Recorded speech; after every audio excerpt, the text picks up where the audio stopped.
Hello students, इससे पहले की वीडियो में हमने उत्तम परीक्षण की विशेषताओं की व्यवहारिक क्षेत्र की विशेषताएं समझी थी। आज हम तकनीकी क्षेत्र की विशेषताओं को समझेंगे। इसमें पहला है प्रमापीकृत। उत्तम परीक्षण के लिए आवश्यक है कि वह प्रमापीकृत हो। प्रमापीकरण में परीक्षण की लगभग समस्त तकनीकी विशेषताएं निहित होती हैं।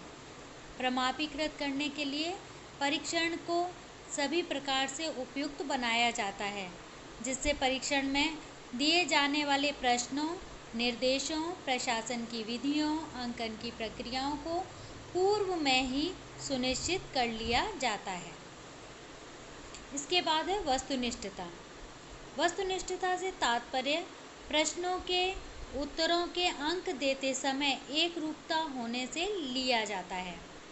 किसी भी परीक्षण की विश्वसनीयता तथा वैधता के लिए आवश्यक है कि परीक्षण के अंकन के समय परीक्षक का व्यक्तिगत प्रभाव ना पड़े।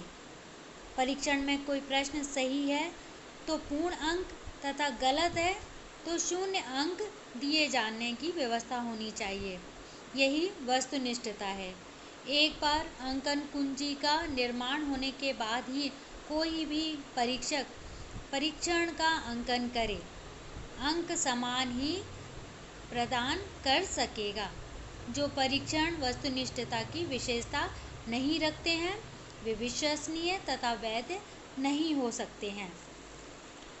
अब तीसरा है विभेदकारिता।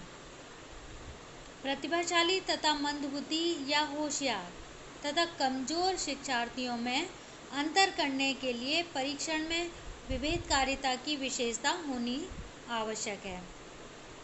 विभेदकारिता के साथ ही कठिनाई स्तर का भी निर्धारण कर लिया जाता है।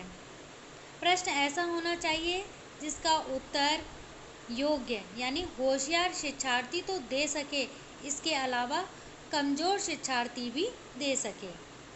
यदि प्रश्न ऐसा होगा कि ना योग्य शिक्षार्थी उसका उत्तर दे सकेगा और ना ही कमजोर शिक्षार्थी, तो ऐसे प्रश्नों को उत्तम परीक्षण में सम्मिलित नहीं किया जाएगा। इसके बाद है विश्वसनीयता।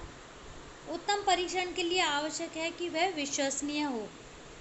विश्वसनीयता का अर्थ है परीक्षण की उस विशेषता से है जिसके कारण कोई परीक्षण दोबारा, तिबारा या जितनी बार आवश्यकता पड़े शिक्षार्थियों पर प्रशासित किया जाए तो हर बार पहले की भांति ही अंक प्राप्त हों।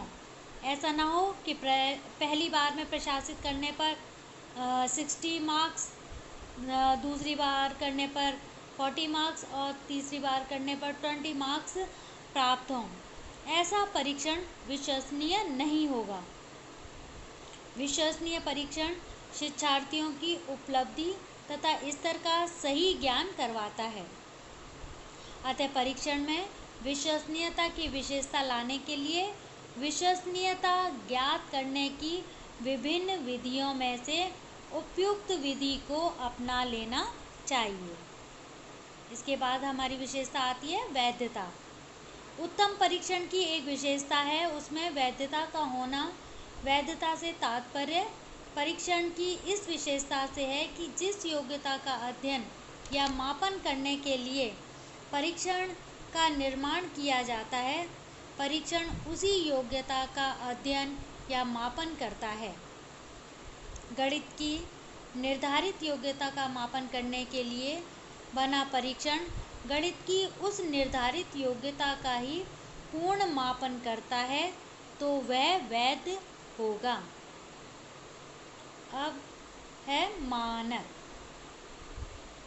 बिना मानक निर्धारित किए परीक्षण प्राप्तांकों की व्याख्या नहीं की जा सकती है।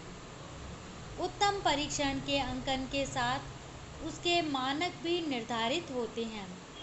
ये मानक समूह में शिक्षार्थी की स्थिति को स्पष्ट करते हैं तथा इनके द्वारा एक शिक्षार्थी की तुलना दूसरे शिक्षार्थी से की जा सकती है।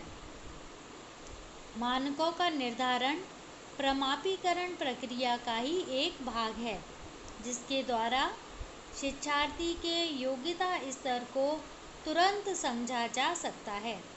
जिस प्रकार वर्तमान में मानक निर्धारित है कि 60% या अधिक अंक प्राप्त करने वाला शिक्षार्थी प्रथम श्रेणी तथा 48 से 59.99% अंक प्राप्त करने वाला शिक्षार्थी द्वितीय श्रेणी प्राप्त करता है।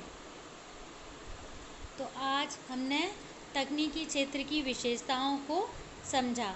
इस प्रकार अगर हम व्यवहारिक क्षेत्र और तकनीकी क्षेत्र की विशेषताओं को ध्यान में रखते हुए हम टेस्ट का फॉर्मेट तैयार करें तो वही जो परीक्षण होगा वो हमारा उत्तम परीक्षण कहलाएगा।